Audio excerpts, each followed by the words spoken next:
I am Beth Graham, certified residential appraiser. Served the greater Lansing market for 35 years now, so I'm happy to jump in and get this started. So, um, so Amanda will get my PowerPoint going. Doug, you want to introduce yourself fast? Yeah, I'm Doug Petroff, Petroff Appraisals. Let's see, 27 years covering the Lansing area. Cover 5 counties currently, and trying to just keep my head above water these days is everybody, and hope everybody's doing well out there. So, thank you. So yeah, Amanda, you want to just keep clicking when or do I do that? Nope, I'll be the clicker. You just tell me when. Beautiful. Okay. So the first couple slides are just going to talk about what appraisers are required to do for FHA and Fannie Mae. We are required to measure the exterior of the home and provide a sketch for FHA. Now, if there's any functional problems in the house, say you've got 2 bedrooms on the first floor and the only bathroom is between those 2 bedrooms, then they require us to do an interior sketch.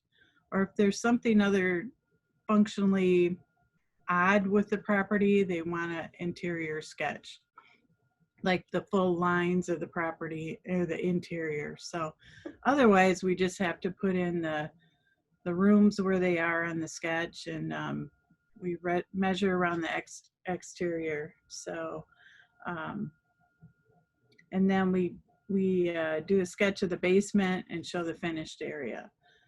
You can go the next.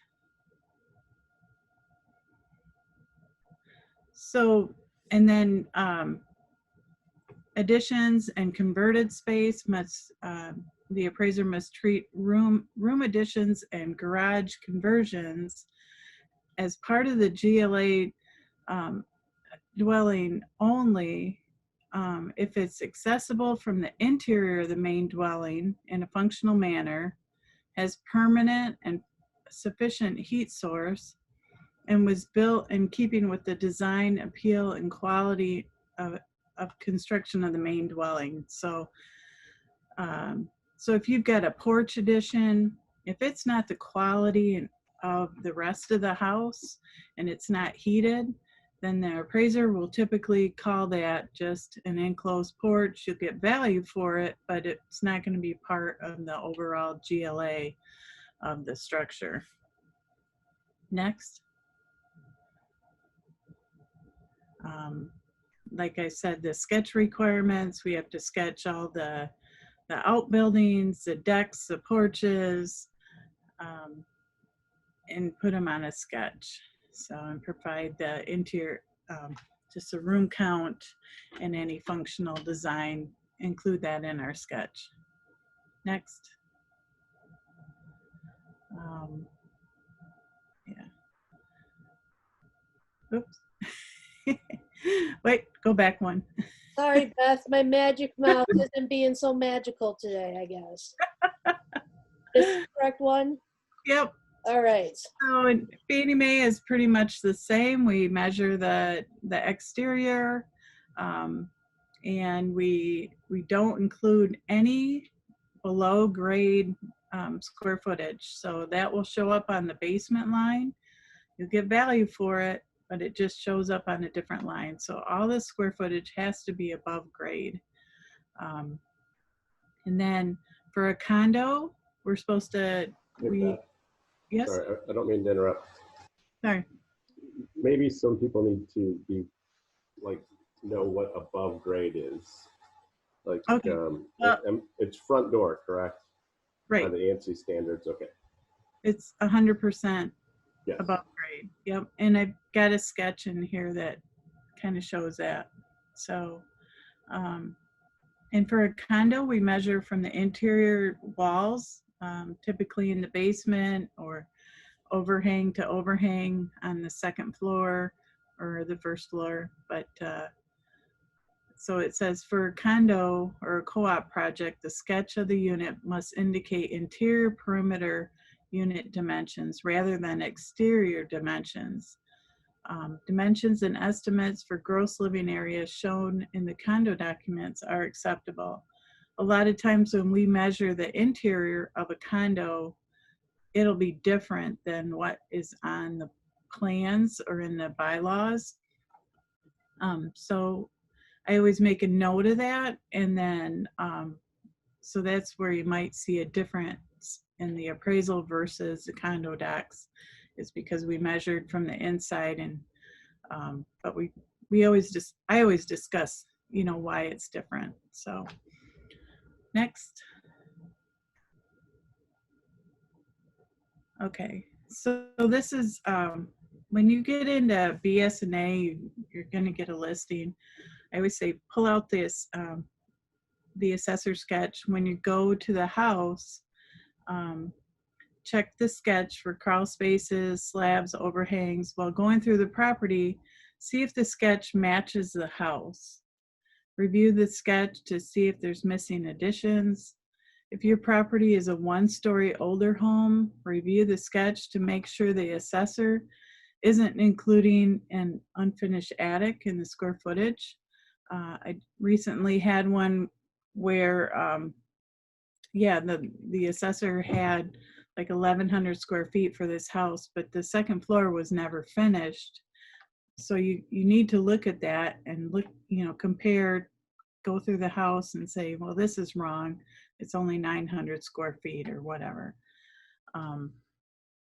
Many times the assessor will say a home is a story and a half or a story and a quarter. When it's only a 1 story, don't include that unfinished area in the square footage. The assessor does this for cost purposes because it was more expensive to build that extra area, so they want to get you that way. And because they don't know if the attic was finished or not. Measure the second floor of a Cape Cod or a story and a half home based on the guidelines that I'll provide, or ask for help. The second floor may be much larger than the assessor has on record. The assessor record for a split level home will typically include the lower finished level, the basement, and we don't, like I said, we only do the above grade. So we have to, when we're going through listings, I have to back out so many times. I have to go through all the comps and back out what is included in the above grade, which is actually below grade. So it takes quite a lot of time to do a split level home when you want to be accurate. Next. So this is, say, a basic ranch where your floor area is, it says 1942, but the basement area is 1618. And then you go over and it shows that there's a slab of 308 square feet. You go to the next sketch or next page. So this shows, this is where you would take that sketch when you're going through the listing and confirm that, yes, it does have a slab. A lot of times, you know, maybe the assessor is incorrect and it has a totally full basement. If it has a crawl space, the appraiser is like, if this is FHA or RD, we're going to be alerted to, we need access to that crawl space. So that's something that we're looking at when we set the appointment. We're like, okay, we got to get in this crawl space. But if there's nothing there and it's a full basement, that's a good thing. But I just, you know, just look at the sketch and see if it matches the house, and then put in the correct GLA on the areas in the listings. Next. So here's a design of a split level home. And I'm trying to think. So when we look, when an appraiser looks at this, we're gonna take all the numbers that to determine the above and below grade. And I think my next page shows better, but this shows that there's 480 square feet in the lower level of the 2-story portion of this, say, quad level. And there's 432 square feet in the first floor section, which would have the kitchen and living room. And then this says that there's a basement under that. So, so there'd be 480 in, say, the family room, and then 500 square feet in the upper level that would have the bedrooms. You can go to the next screen, Amanda. Yeah. So this is, so see where you would have in your levels, you would have 500 square feet on your above, and your level 2, which would be your kitchen and living room, would be 441. And the level with the say the finished basement area would be 480, which is, it shows you right, sorry, I should have a little pointer, where it says by level 100%, that 480 over here, that is your finished area. So, and then your total basement would be 912, and your finished area would be 480. So it's pretty easy once you get the hang of reading the BS&A and you compare the sketch to see how they did it. And you see where the total above square footage is 941, where the assessor record has 1181 as the floor area. So that's because they included a portion of the lower level in their square footage, because that's the way they do it. But we have to back out anything that is below grade. It's clear as mud, I know. You have any comments on that, Doug, or you want to jump in later? No, I agree. I think, like you said, they'll calculate half that square footage because they want your money, and Right. And we don't.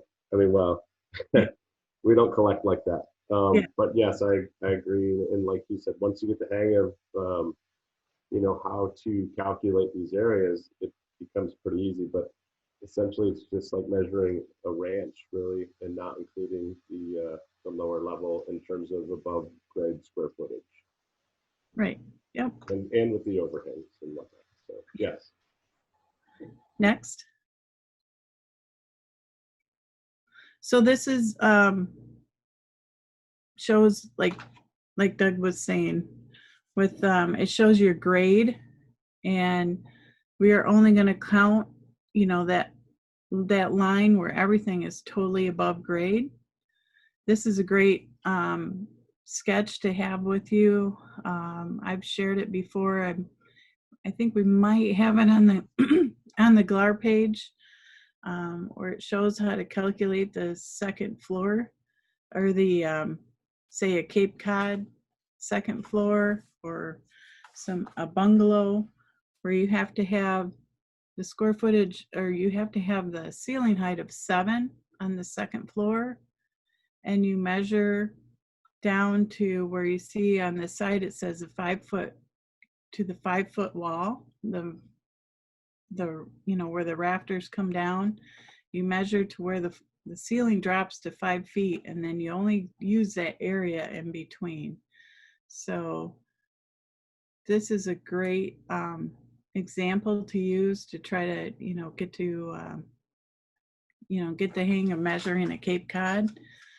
Because I was just in Colonial Village the other day, and you see where people use what the assessor has, which is like 900 square feet for a Cape Cod, and then people use what an appraiser has, which might show it has 1,100 square feet, and then somebody else uses where they count the whole second floor and it has like 1,300 square feet. So, and then I get it back down to where it should be, and then all the houses are usually the same. So so that's why make sure you use this standard, because that's what an appraiser is using to calculate that second floor. But like I said, you're supposed to have a minimum of 7 feet in the middle for a span of 2 feet, and then measure down to the 5-foot slope. And a laser helps really well with that. Yes, yes, And there's a lot of times where I'll get calls from realtors with a Cape Cod to help them measure it. And it's amazing how many times the assessor will say it's like maybe a story and a half or story and a quarter. And it's really more like a story and 3/4. And you know, you're missing, or the assessor is missing, or either missing several hundred square feet or taxing you on more than what you actually have. And especially with Cape Cod, you're right back in Colonial Village and areas like that, where maybe they haven't been through these houses in years, and or the standards were different in measuring when they actually did this, or just took the story and a half and calculated from there, and it's not correct at all. right, right. Yep. And you're leaving money on the table if you don't figure out what that second floor is. You know, you might have, like Doug said, a much larger house, and okay, next, yep, okay. So here's a better example too, where it says 5 foot, measure down to the 5 foot, and you get the 7 foot. So it's kind of a just easier way to look at it. So, and then next, okay. So here's just an example of a basement finish, and it says measure to the exterior face walls where below grade. So when we're figuring out the basement square footage, you know, we're measuring around in there and taking out the utility rooms and all that. I know I know there's a lot of basements now that don't have ceilings. You know, I tend to take that out of the square footage. I come up with a percentage, you know, that is not finished, or I make an adjustment where if all my comparables have finished ceilings, I figure out maybe the cost of putting in a ceiling and something like that. So, but I do recognize that, you know, it's inferior to the typical home that has a ceiling. So any comments on that, Doug, that you? I think you're talking like quality of finish, Right. and yeah, that's something you have to take in mind. And also, you know, does it fit the area? You know, you go into a house in like say Colonial Village, or somewhere where that is a little bit more common.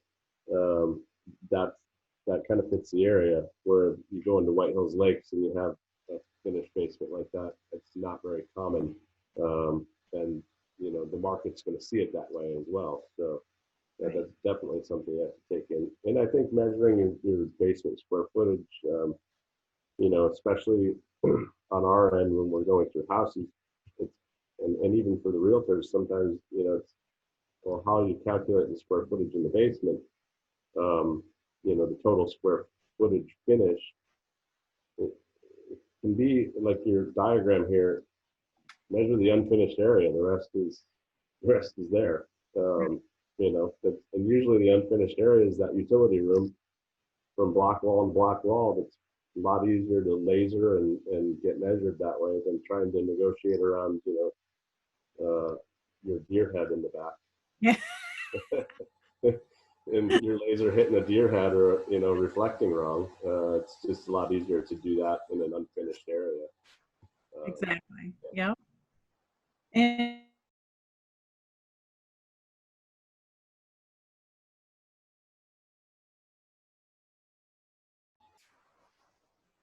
Beth, I think you're frozen. It was the deer head comment, wasn't it? It must have been the deer head comment. Amanda, you want to move? We can move to the next. I mean, Okay. does anybody have any questions? You know, while we're I've not seen any questions Okay. come through. all right. I'll talk really quick about, since Beth's frozen in time, about you know, the reporting of it in the MLS and how that is you know, that is something we look at to base our, you know, our findings of square footage on. And I'm looking at one right here, and I won't name names because I hate to do that, and all realtors do a fantastic job, but this one is level 1 936 square feet, level 2 468, and then in the above grade it's 936. You know, the total square footage is 1404, and when we're maybe searching, we might miss something like that if it's not put in properly. And I think there's a lot of gray area in the MLS personally, where you look at the level 1, level 2, level 3. I don't see a lot of level 3 homes out there. I don't know about you, Beth, but you know, rarely do you see a finished attic that needs to be in there. And then the way it's structured, in my opinion, leaves a lot to chance or error, where you have the way it's labeled and structured in a pattern of, you know, from top to bottom. My biggest thing is finding, you know, houses that aren't, the level of the basement isn't, and the foundation don't coordinate and aren't the same as what, and they don't jive with what's going on above that in levels 1 and 2. And like Beth said, then we have to backtrack and go into, you know, and go into county records or whatever to get, you know, to get the true square footage, which just kind of holds up everything because we're digging deeper into stuff, and also, like, you know, like we've mentioned, it's a touch misleading, you know, and that opens up everybody for some issues. But it's a gray area, in my opinion, with the MLS and how that's labeled and from top to bottom there. But that's just my soapbox. So go ahead, Beth. Continue on your journey here.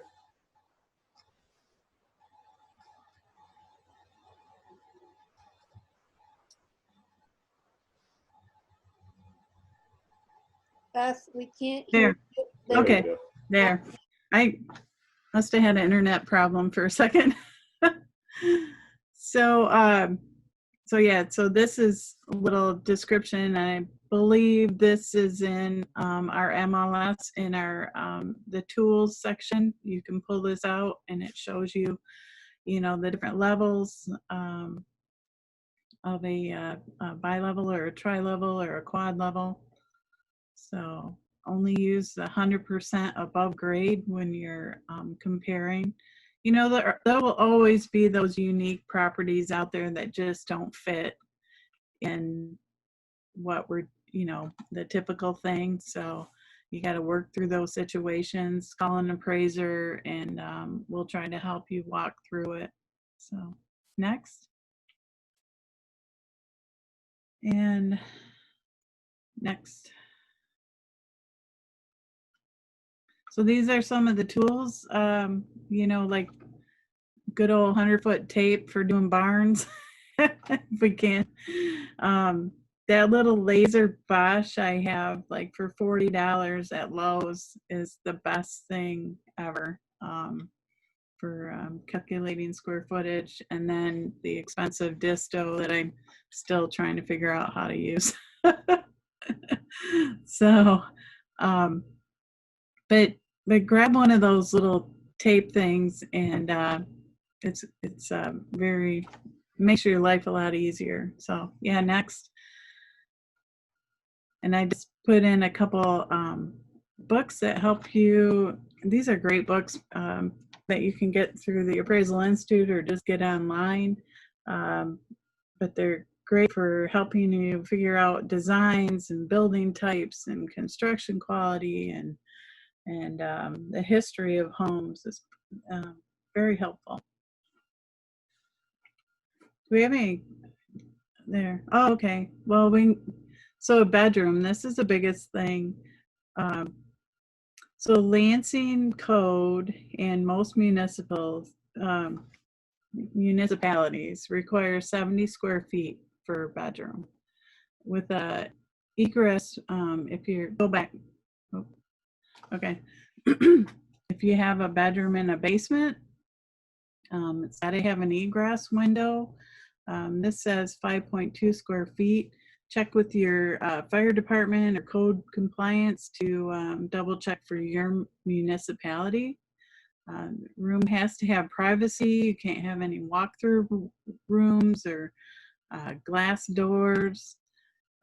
Ceiling height of at least 6'8". This is all from the code. Smoke detectors in each bedroom and one in the hallway outside. That's code. That's not something that an appraiser typically looks for. 2 electrical outlets located on different walls. Closets are not required in a bedroom. Now,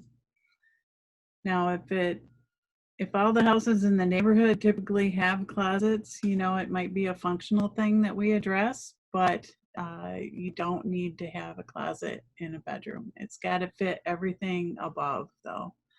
The windows need to be operable. I recently did an old farmhouse where every single one of the windows was painted shut.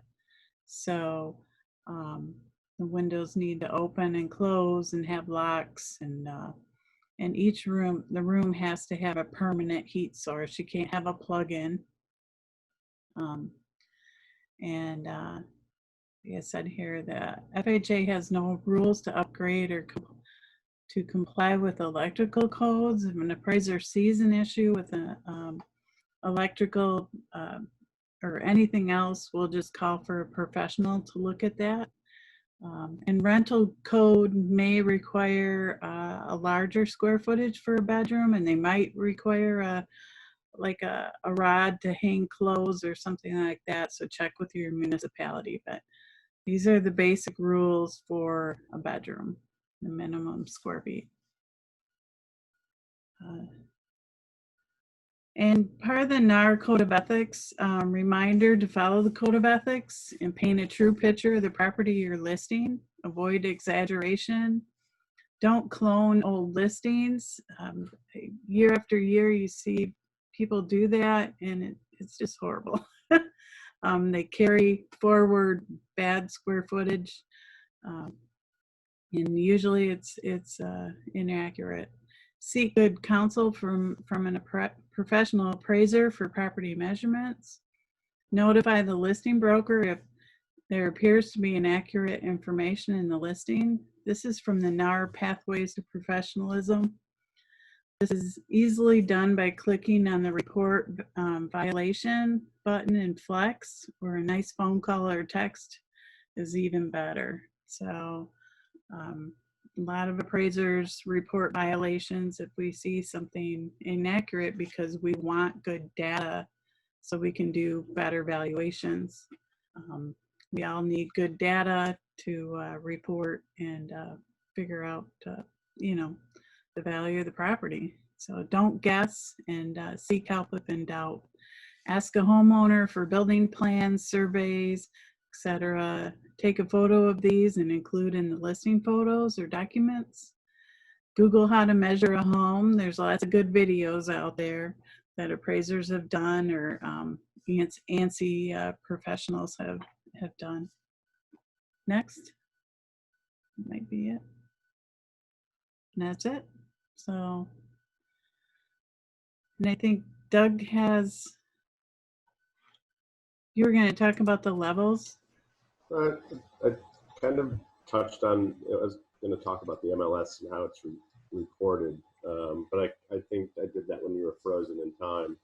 Okay. So I think we're good on that, unless anybody has any questions on recording it, that, you know, maybe I want to touch base on your bedroom thing, Beth, too.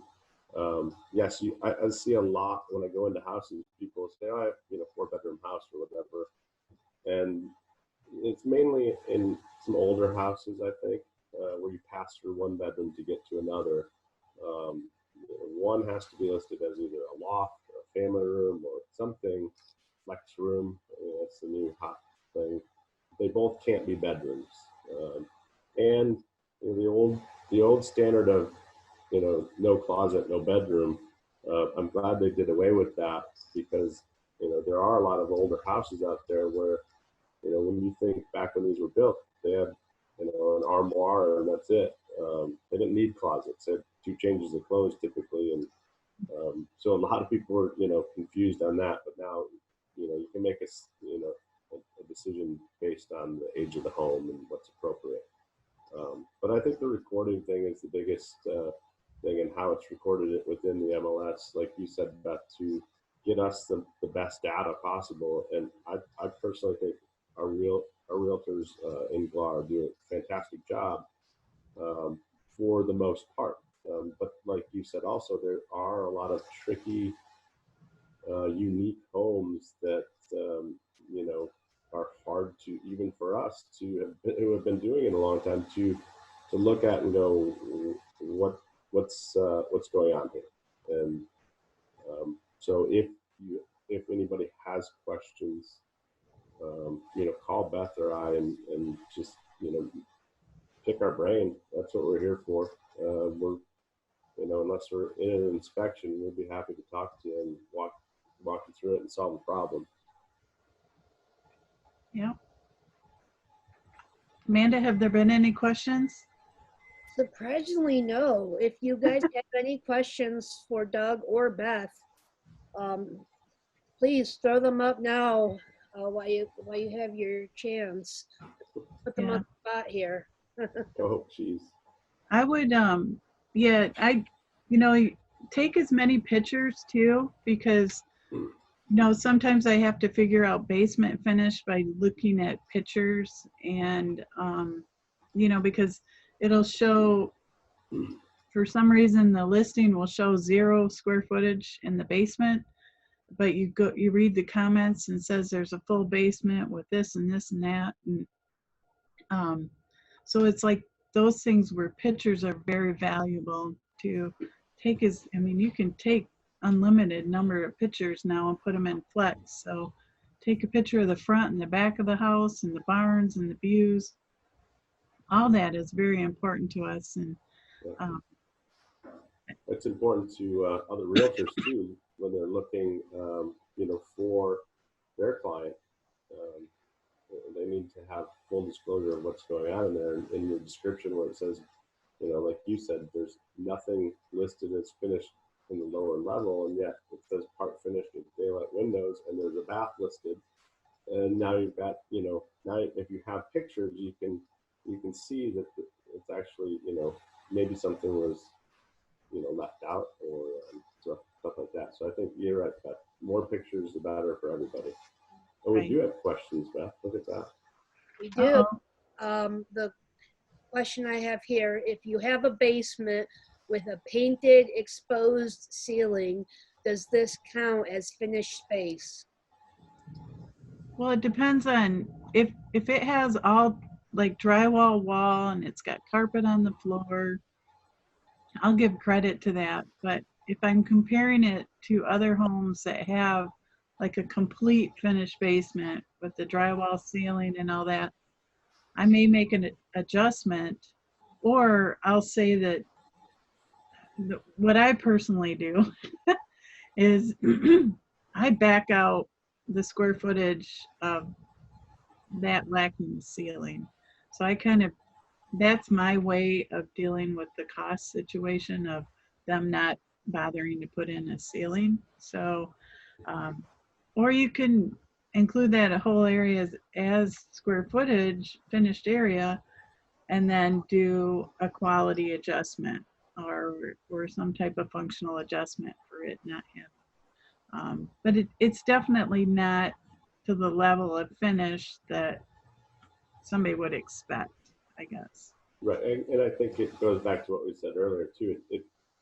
It's based on your area as well and what's expected within that area, in my opinion. Like, there are a lot of areas that that's your typical finish, or a suspended ceiling, paneled walls, stuff like that. That's what you see in other houses. That's kind of typical.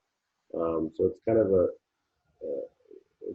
it's a call that's based on, I think, what's going around in that area in terms of what is expected um, from a typical finish within that lower level.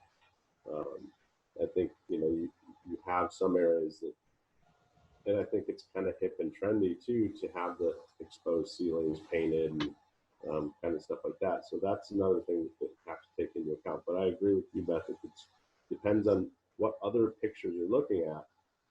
If they're all drywall finished and your subject is not,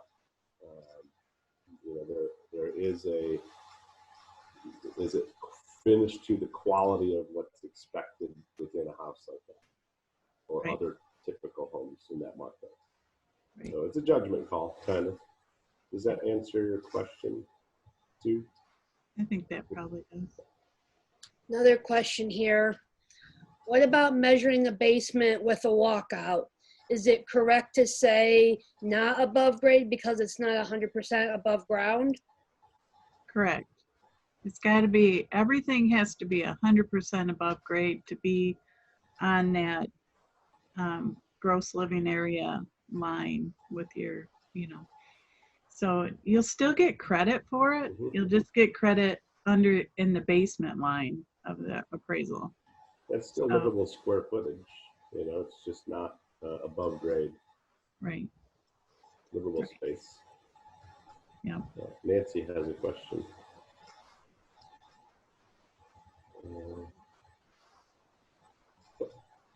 I think Hold on. I think Nancy's question was, in a quad level, you say the whole basement or the lower level is finished. That will show up on the basement line. We'll figure out the square footage for the kitchen level and the bedroom level. That will be, if it's a quad level, that's where you can use all three of those lines. You've got, however you want to do it. Level 1 could be your kitchen, living room. Level 2 could be your bedroom. No, that's not right. So anyways, look at my PowerPoint. But it'd be 100% square finished basement. Yeah. And I think you're right. You can use it however you want within those lines, but then when it shows the rooms, make sure those match to where you're talking about, so we can make a judgment call as what we know is typical for above grade square footage with the living rooms and the bedroom levels, and not have them all mumble jumbled so we don't really know what's going on. If you want to put the lower level as level 1, because really, if you're starting from the basement up, that's true. But then have level 3, where your bedrooms are, match what's on the description of where your bedrooms and bedroom count is. Right. So Nancy, in your case, you'd have 100% finished basement, and that's, yeah. Basement. Go ahead, Beth. Is a basement bedroom a bedroom if no egress? But okay, so this is a common question. You've got a room that doesn't have a window in it, but you walk out and you can go across the rec room to get outside. No, that's not a bedroom. You have to have the window in that room to call it a bedroom. So, and those are codes, and if there was a fire, there'd be no way to get out except for running across another room, and that's not legal. So, and I see a lot of times where people say, well, it could be a possible bedroom. Well, if it's not a bedroom when you're selling it with no window, it's not a bedroom at the time of the listing. So they haven't spent the money to put in an egress or whatever. So I think sometimes, and maybe that's because I'm not sales agent, but just paint a true picture. I mean, really, we don't give a lot of I mean, we base everything pretty much on square footage, and we're not, if you say it's got 5 bedrooms, we're not going to give you extra bed value for every bedroom that you keep creating. It's got to make sense, and it's got to be legal, and I don't know, maybe it's the difference between an appraiser. Any other questions pop up? No. So I'm not seeing any questions through okay. Zoom or through Facebook at this time. Okay. This is typically about how long these sessions go, so. Good. Yeah, in conclusion, I would just say, you know, ask an appraiser if you're in a lot of us do measuring on the side to help out, and phone calls, and just make sure that that room that you're adding has the same quality of finish that the rest of the house has. And it all, you know, it functions and it flows and is heated and all that. So I agree. And just like, you know, if we hammered out, like record it properly and within the MLS, and that helps us. And Beth said pictures, and just lots of pictures. It really helps us a lot. So Nancy has a question. If a home has 7 legal bedrooms, is it better to count all 7 or 6 bedrooms plus an office? I would say if it is 7 legal bedrooms, call them as legal bedrooms. What people use them as is their choice. But if they're legal, yeah. Is that I think that's right. okay? Well, thank you, everyone. Yes, It's thank been you. fun and hopefully informative. Yeah, everybody have a great day. Stay safe out there. Yeah. Thank you, Beth and Doug. You guys have a great day and stay safe as well. Thank you, everybody, for attending, and look out for the recording and that PowerPoint. Thank you. Bye.